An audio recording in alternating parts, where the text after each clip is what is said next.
Up next on the Penguin Business Beat, author Paul Sullivan explains what it means to be clutch and how you too can thrive in high-pressure situations. My name is Paul Sullivan. I've written a book called Clutch, Why Some People Excel Under Pressure and Others Don't. What it means to be clutch is to be able to do what you can do under normal conditions, under extreme pressure. And that, to me, is one of the most important things about the book, because many people confuse being clutch with being lucky, and the two are very, very different.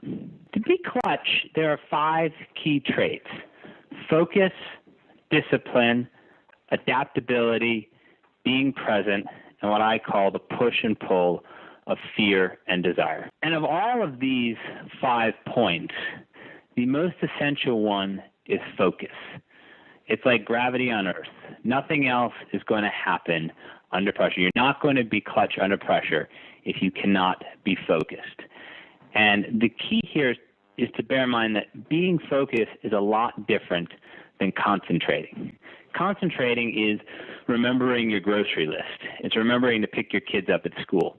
Focus is much larger than this. It's a skill that allows people to remain in the moment and think of only the task at hand.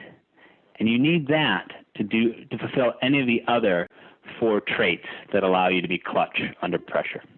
When it comes to focus, a person that comes immediately to mind to me is David Boies, the attorney. Even if you don't know who Boies is, we've all seen court dramas. We all know that the lawyers facing off against one another are in a highly pressurized situation. Boies is one of half a dozen attorneys in this country who gets called upon when a mega case comes to trial. He famously won the AIG versus Seco case, which I talk about in my book. More recently, he was on the winning side of the Proposition 8 debate.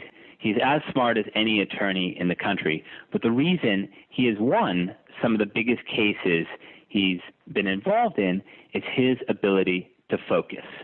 What he told me is, instead of concentrating on the details of a story, of the trial, he focuses on the larger point. For him, he calls this a morality play, and it's what allows him to frame all of his arguments and to withstand the pressure of both the opposing attorney, the judge, and the jury.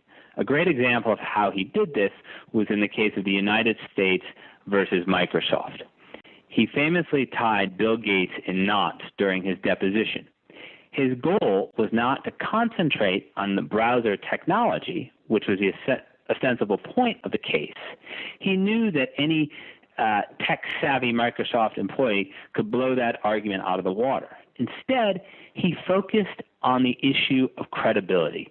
And from the beginning, he banged away at Bill Gates' credibility and Microsoft's credibility. And in the end, that focus allowed him to win one of the biggest antitrust cases of our time. One of the points I try to drive home is that anybody can become better under pressure. I focus on the stories of some high-achieving people, but I don't want these people to be off-putting. I don't want people to think, okay, I'm not the chief executive of JP Morgan Chase. That's not the point. Anybody can apply the 5 principles of being clutch to their lives and become better, because being clutch is intensely personal. Now, the question may be, do I need to be clutch? This is a tough time for everybody. Maybe I can continue doing what I've always done.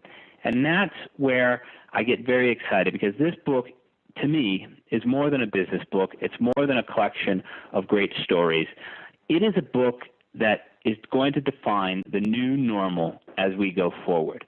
All of us, whether we know it or not, are working under considerable pressure. There are no more jobs for life, no more guaranteed pensions, no more guaranteed promotions after so many years of service. We have to become good under normal conditions and then apply those same skills under pressure and be clutch if we want to succeed.